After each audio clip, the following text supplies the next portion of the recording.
दोस्तों, north Korea अपनी तानाशाही और कड़क नेचर के लिए जाना जाता है। इस मुल्क में लोगों का अपनी मर्जी से सांस लेना भी हराम है। वैसे तो इस देश को किसी से भी कोई लेना देना नहीं है और धोखे से वार करना इसकी पुरानी फितरत रही है, लेकिन इस बार ये धोखे से नहीं बल्कि बताकर वार कर सकता है, और वार किसी और पर नहीं बल्कि अमेरिका पर होने वाला है। तो क्या है इसकी असली वजह कि इन दोनों देशों के बीच एक बार फिर से कलेश हो गया है? आइए जानते हैं आज के इस वीडियो में। दोस्तों, नॉर्थ कोरिया बार बार परमाणु हमला करने की धमकियां अमेरिका को देता रहा है और इस बार फिर से उसने यही हरकत की है, जिसे लेकर अमेरिका ने भी सख्त वार्निंग दे डाली है। अमेरिका प्रेसिडेंट जो बाइडेन और उनके साथ साउथ कोरिया के कोऑर्डिनेटर और प्रेसिडेंट यून सुक योल ने नॉर्थ कोरिया को कहा है कि अगर वो परमाणु हमला करता है तो ये उसकी तरफ से किया जाने वाला आखिरी हमला हो सकता है, क्योंकि इस हमले में इस शासन का भी अंत हो जाएगा। इसलिए नॉर्थ कोरिया के परमाणु हमले को रोकने के लिए साउथ कोरिया बीच बीच में अमेरिका की परमाणु पनडुब्बियों को तैनात करता रहता है। दोनों देशों के बीच ट्रेनिंग को मजबूत करने और दूसरे कदम उठाने की कोशिश की गई है। असल में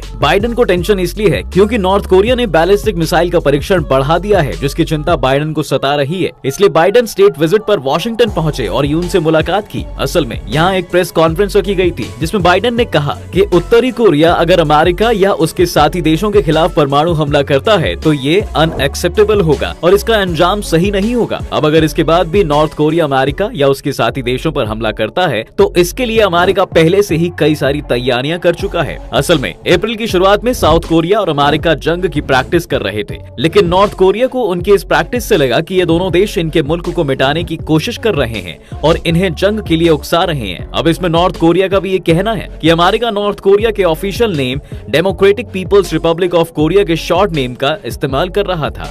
खास बात तो ये है कि अगर नॉर्थ कोरिया और अमेरिका के बीच युद्ध होता है तो इसके लिए नॉर्थ कोरिया को सेना की जरूरत पड़ने वाली है, और इसलिए नॉर्थ कोरिया में 8 लाख लोगों ने खुद नॉर्थ कोरियाई आर्मी में भर्ती होने की जिद ठानी है। और आपको ये जानकर हैरानी होगी कि इन लोगों में ज्यादातर स्टूडेंट्स हैं और कुछ मजदूर भी हैं जो इनमें शामिल हैं। लेकिन एक बात जो समझने वाली है वो ये है कि इन दोनों देशों के कलेश की वजह क्या है। सबसे पहले शॉर्ट में समझिए तो आपको आगे की कहानी ठीक से समझ आएगी। दोस्तों, असल में नॉर्थ कोरिया और अमेरिका के बीच काफी लंबे वक्त से तनातनी चल रही है। तनाव की वजह है अमेरिका और साउथ कोरिया के बीच की दोस्ती, जिसे नॉर्थ कोरिया एक बड़े खतरे की तरह लेता है, इसलिए लगातार इनके अगेंस्ट रहता है। अब ये दोनों देश यानी अमेरिका और साउथ कोरिया बीच बीच में सैन्य अभ्यास भी करते हैं। इसे देखते हुए नॉर्थ कोरिया का तानाशाह किम जोंग उन कई बार अमेरिका को सीधे युद्ध की धमकी दे चुका है। असल में इस कलेश की वजह थी एक दूसरे को बर्बाद करने की सोच, जिसके लिए दोनों तरफ से बराबर धमकियां दी गई और धमकियों से ये बात एटम बम का बटन दबाने तक पहुंच गई। लेकिन दोस्तों, कहते हैं ना कि बात करने से बात बनती है, और इसी तर्ज पर एक वक्त ऐसा आया कि दोनों देशों के नेताओं ने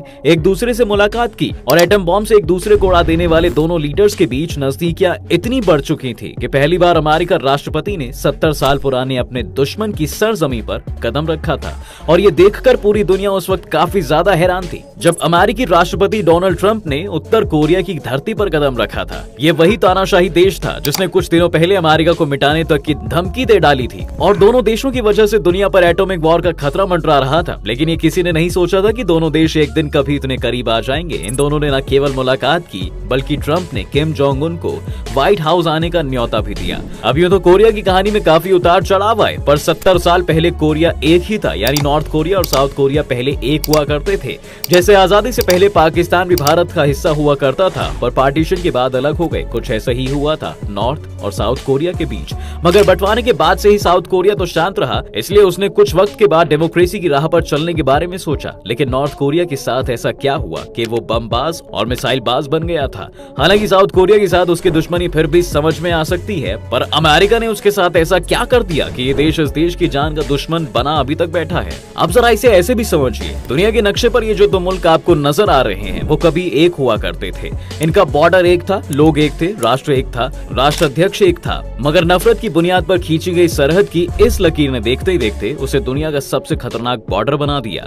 और इसी के बीच बॉर्डर के एक तरफ का देश नॉर्थ कोरिया कहलाया तो दूसरी तरफ का हिस्सा साउथ कोरिया। असल में अगर हम कुछ साल पीछे जाएं तो कोरिया की ये कहानी शुरू होती है शिला राजवंश के दौर से। करीब 900 साल के शिला शासन में कोरियाई पेनिनसुला में कोरिया चीन और जापान से अलग अलग दुनिया के नक्शे पर एक मजबूत पहचान रखता था। लेकिन 20वीं सदी आते आते शिला राजवंश की पकड़ कोरिया पर कमजोर पड़ने लगी।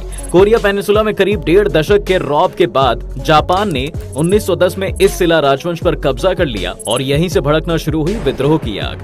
तब लोगों को लगने लगा था कि अब युद्ध होना लाजमी है, तो इसी को देखते हुए कोरिया के लोगों ने अपनी आजादी के लिए कई विद्रोह विद्रोही संगठन बना लिए, जिनमें से कुछ चीनी और सोवियत कम्युनिस्ट समर्थक थे और कुछ संगठनों के सिर पर अमेरिका का हाथ था। चीनी कम्युनिस्टों के साथ मिलकर विद्रोही किम संग इल ने एक गोरिल्ला फौज तैयार की जो जापान से मुकाबला कर रही थी। उधर 1939 से 1945 तक चले सेकेंड वर्ल्ड वॉर में अमेरिका से दुश्मनी जापानियों को खूब भारी पड़ी और इस लड़ाई में जापान पूरी तरह हार गया था और इसी के साथ 36 सालों की गुलामी के बाद कोरिया जापान के चंगुल से आजाद हो गया। लेकिन तब भी दोस्तों सेकेंड वर्ल्ड वॉर के बादल छटे नहीं थे। ये वो दौर था जब पूरी दुनिया तब दो गुटों में बंटती हुई नजर आ रही थी। इसमें एक गुट था अमेरिका का और दूसरा सोवियत गुट। इसके बारे में जो लोग कोरिया की साइड से विद्रोह कर रहे थे उन्हें भी इसकी खबर हो चुकी थी। हालांकि कोरिया को जापान से आजादी तो मिल गई, पर जापान के कोरिया छोड़ते ही कोरिया में सिविल वॉर जैसे हालात बन गए और जो गुट आजादी के लिए बनाए गए थे वो अब अलग अलग पावर सेंटर में बंट चुके थे। जहां कोरिया के उत्तरी हिस्से पर अपना कब्जा जमाए किम इल संग ने कम्युनिस्ट गुट को सोवियत संघ का पूरा समर्थन था,